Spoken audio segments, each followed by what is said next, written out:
Welcome to your deep dive. Today we're tackling kind of a massive topic, huh? The entire history of the British Empire, Yeah, no kidding. from its, humble beginnings to its eventual decline. We've got a fascinating documentary here from the beginning to now YouTube channel, Right. and I'm really excited to unpack all of this with you. It's going to be a long story. We're spanning centuries and continents here. Yeah. But we're going to look at the key events, some of the lesser known stories, Right. and hopefully give you a solid understanding of how this empire rose, how it impacted the world, and what its legacy is ultimately. I think what I'm most curious about is, how did an island nation, just off the coast of Europe, Right. manage to build an empire that, at its peak, covered nearly a quarter of the world's landmass? It's kind of mind-boggling. It is mind-boggling, and it's a story that really begins long before the empire itself. Okay. We got to go back to England's early beginnings, even before England was truly England. Okay, so let's rewind the clock Yeah, way back. to the Anglo-Saxons and those fierce Viking raids. Yeah, this period is crucial because it sets the stage for a unified England. Okay. We see figures like King Alfred the Great emerge, fighting off those Viking invaders and laying that groundwork for a more cohesive kingdom. Right. This early struggle for dominance within the British Isles kind of foreshadows the empire's later expansion overseas. So even back then, it was all about, asserting power and control. In many ways, yeah, it was. Mm-hmm. And this pattern continues as England turns its attention to its neighbors. Okay. The documentary highlights the conquests of Ireland and Wales. Right. And these weren't just about territorial expansion, but also about consolidating power and resources. The documentary mentions the Synod of Cashel in 1171. Right. What exactly was that, and how did it relate to England's control over Ireland? So the Synod of Cashel was basically a gathering of Irish leaders Yeah. where, under pressure, they acknowledged King Henry II of England's authority. So it marked the beginning of English control over Ireland, although it was a long and often very turbulent process. So not exactly a peaceful transition then. No, not quite.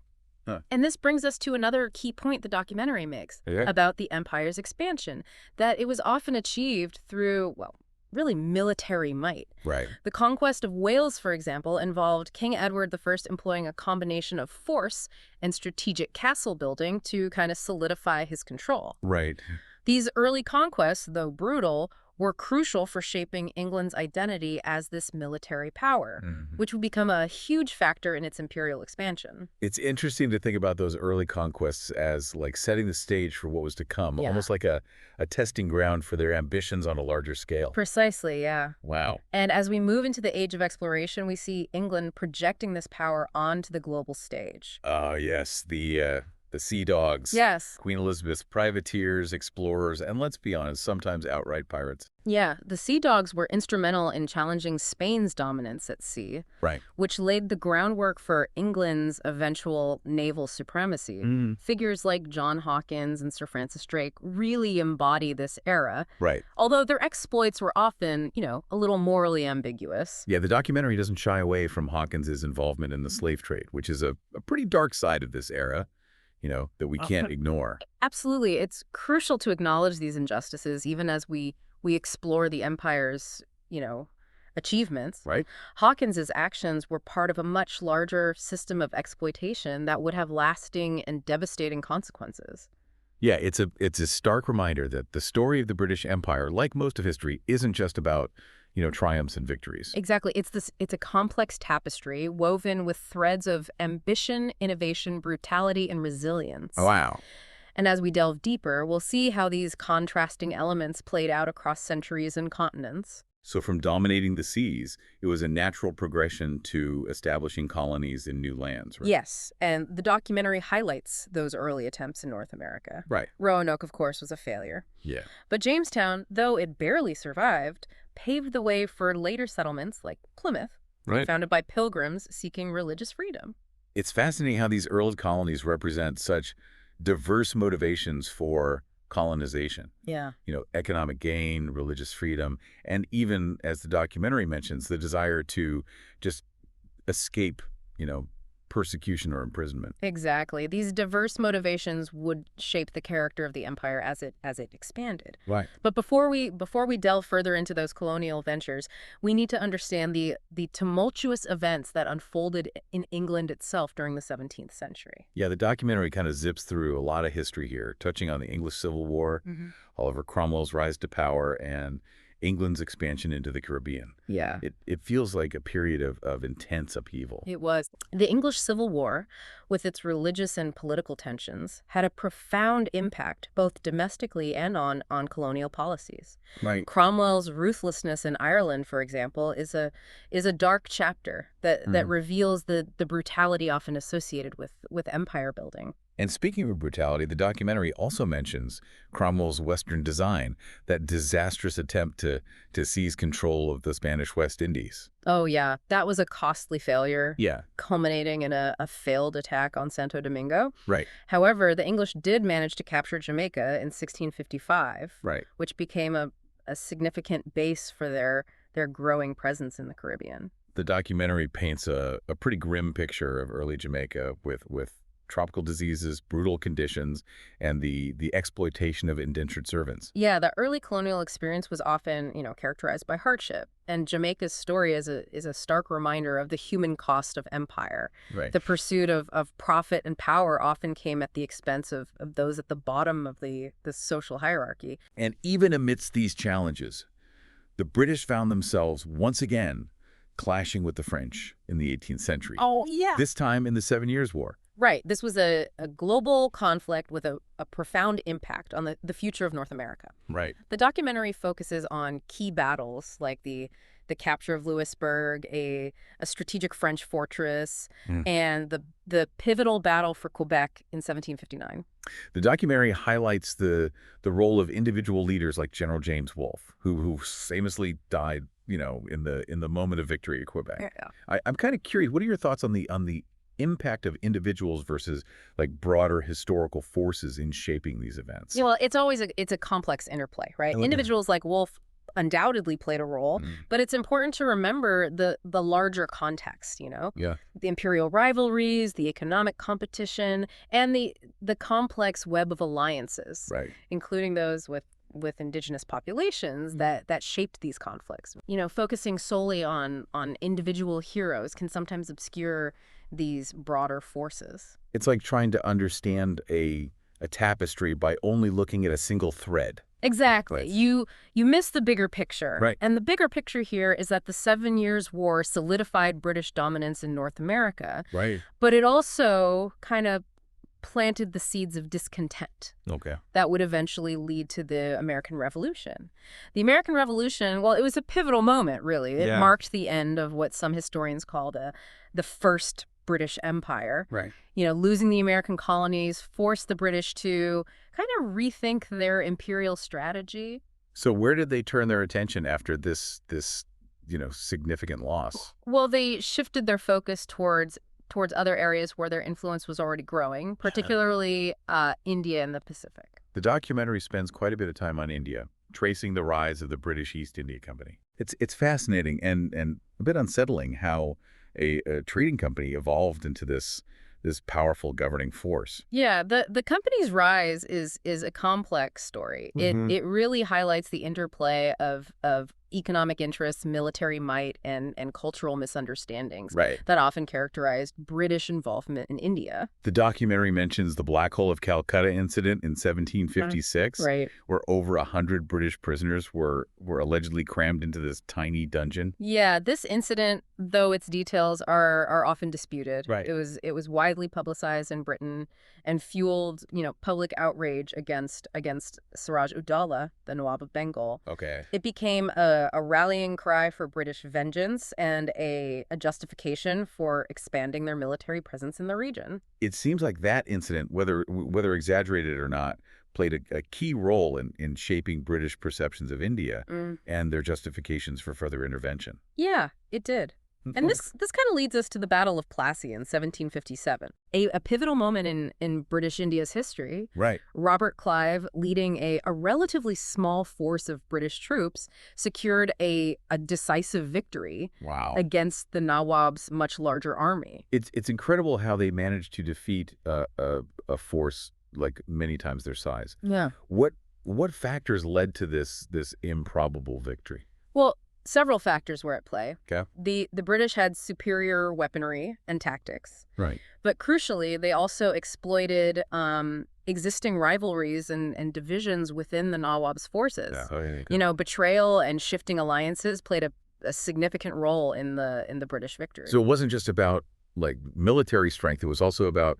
political maneuvering and exploiting local dynamics. Exactly. Yeah. The Battle of Plassey allowed the British to install a puppet ruler and gain control of Bengal's, vast revenues, Right. which really set the stage for their dominance in India. Speaking of expanding their reach, the documentary then takes us across the globe to Australia, where Captain Arthur Phillip and the First Fleet arrive in 1788, Yeah. establishing a penal colony in Sydney Cove. The founding of Australia is a story of survival against the odds, Right. but it's also a story of displacement and mistreatment of the Aboriginal peoples. Right. This is another dark side of the empire that we can't overlook. The documentary mentions the immense challenges faced by the early settlers. Yeah. Famine, harsh conditions, and conflicts with the indigenous population. Right. It's remarkable that the colony managed to survive at all. It is. It speaks to the resilience of those early colonists, Okay. but it also highlights the determination with which they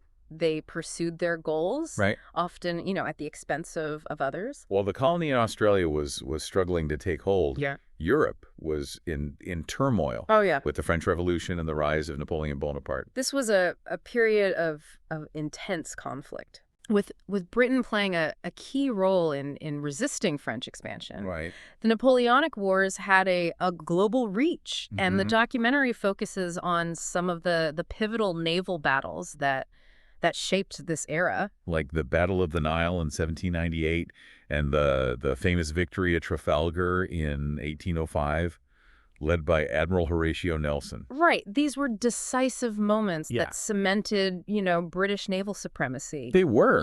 These victories effectively blocked Napoleon's ambitions to invade England and control the seas. Right, yeah. But the conflict also had repercussions far, far beyond Europe, Okay. impacting, British colonies and interests from the Caribbean to India. And it wasn't just Napoleon they were contending with. No. The documentary also touches on the War of 1812, Yeah, where the British clashed with their former colonies, the United States. right. It seems a bit ironic that they were fighting their own former colonists Yeah. just a few decades after the American Revolution. It does seem ironic. The War of 1812 stemmed from lingering tensions Right.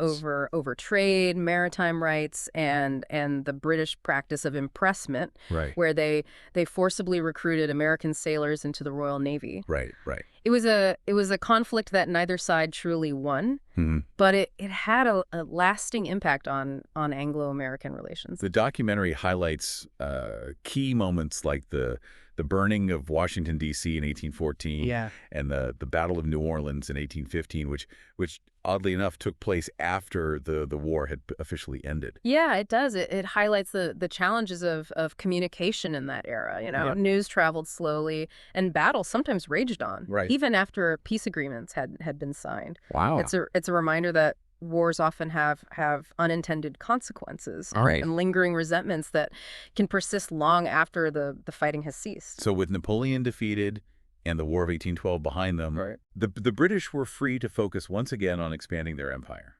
Yes, the 19th century saw a period of rapid expansion, Right. particularly in India and Africa. Mm. This expansion was driven by a combination of factors, Yeah. Economic ambitions, Right. the desire to secure strategic resources Yeah. and trade routes, Right. and as the documentary suggests, a growing sense of British superiority, Okay. often rooted in ideas of racial and cultural dominance.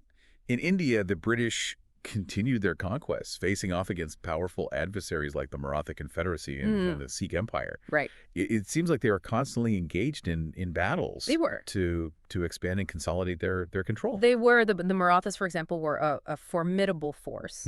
And the British fought a series of wars against them in the late 18th and early 19th centuries. Right. These conflicts were brutal. Yeah. And costly for both sides. The documentary highlights the Battle of Assaye in 1803. Yeah. Where a young Arthur Wellesley, later known as the Duke of Wellington, Right. led British forces to victory against the Marathas. Yes.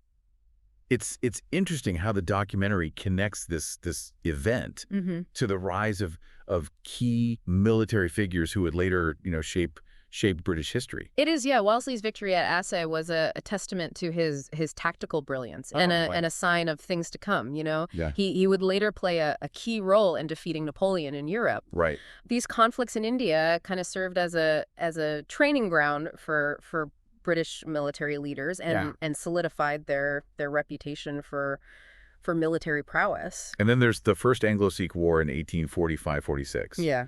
Where the British faced a formidable foe in the Khalsa, the Sikh army. Right.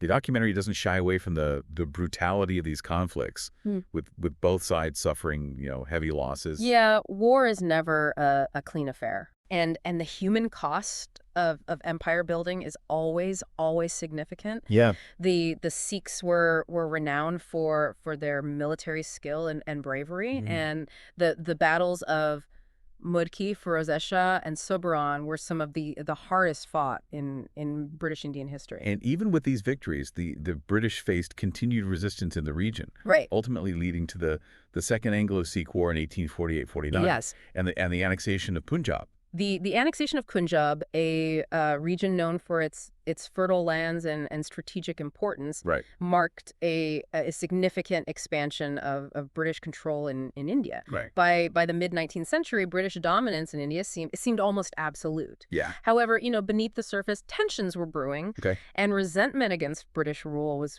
growing. It seems like that resentment finally, boiled over in 1857 with the Sepoy Rebellion. Yeah. This massive uprising that shook the foundations of British rule in India. The rebellion was a real watershed moment. It exposed the underlying tensions and vulnerabilities of British power in India. Right.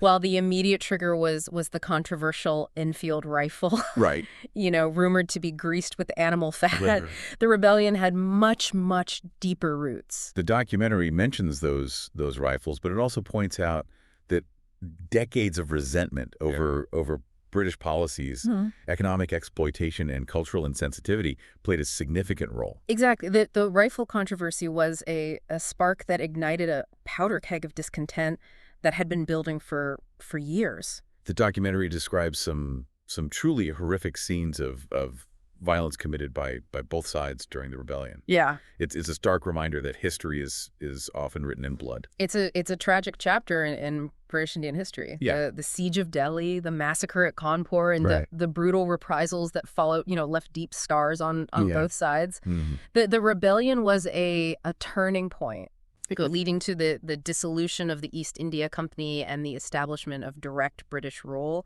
under Queen Victoria in 1858. So the British government essentially stepped in and took direct control after the rebellion. Yes, the rebellion exposed the limitations of company rule, Okay. and led to the creation of the British Raj, Okay. a more centralized and directly controlled system of administration. Right.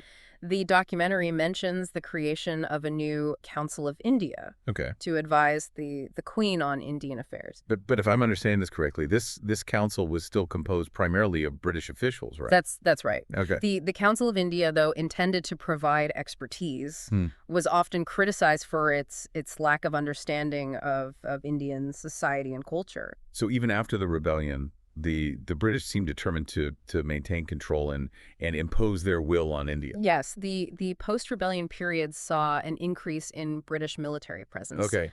The expansion of administrative control and greater efforts to assert British cultural dominance. It seems like they doubled down on their efforts to control India, even as they faced growing challenges to their their empire elsewhere, particularly in Africa.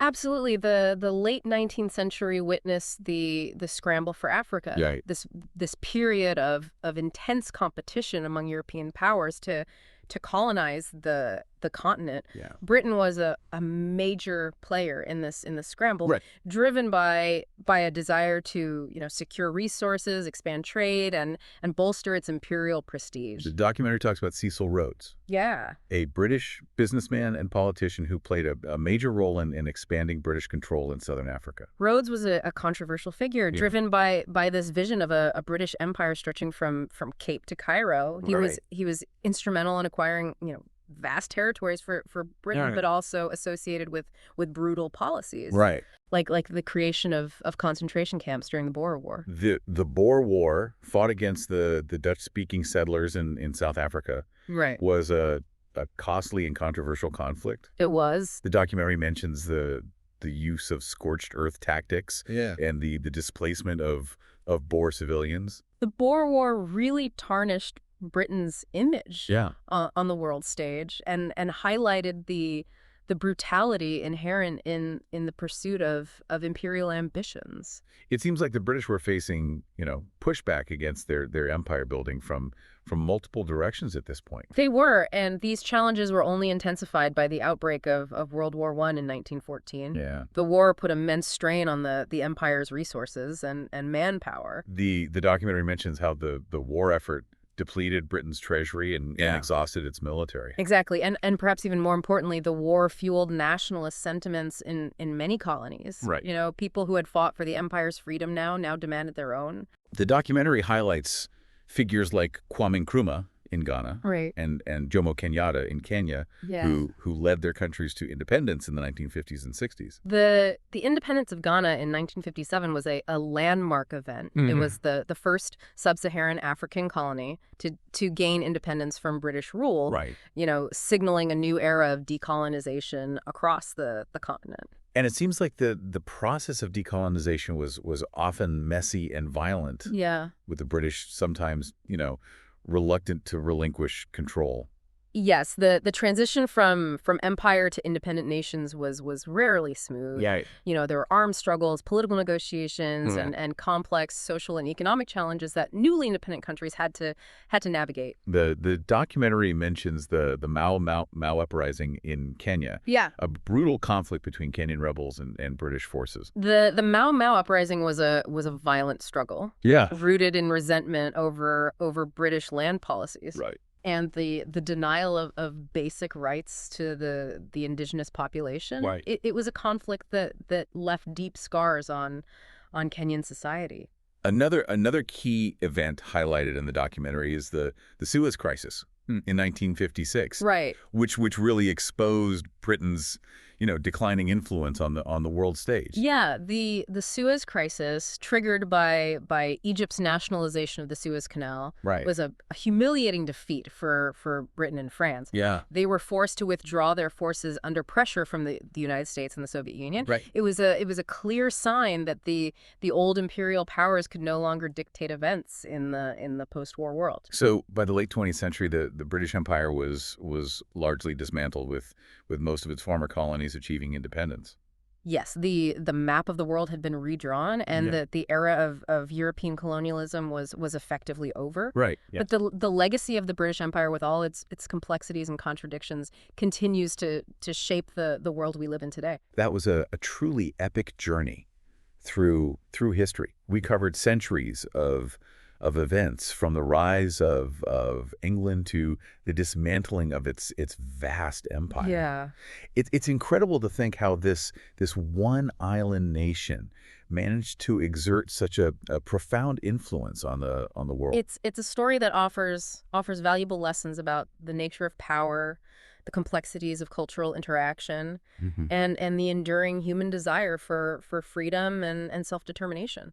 What really struck me is how the empire story is not just about, military conquests and political maneuvering. Right. It's also a story about people. Yeah. Those who sought to build the empire, those who resisted its expansion, and those who lived and died under its rule. You've hit on a crucial point. Yeah. The human stories behind the grand narratives are what truly, truly bring history to life.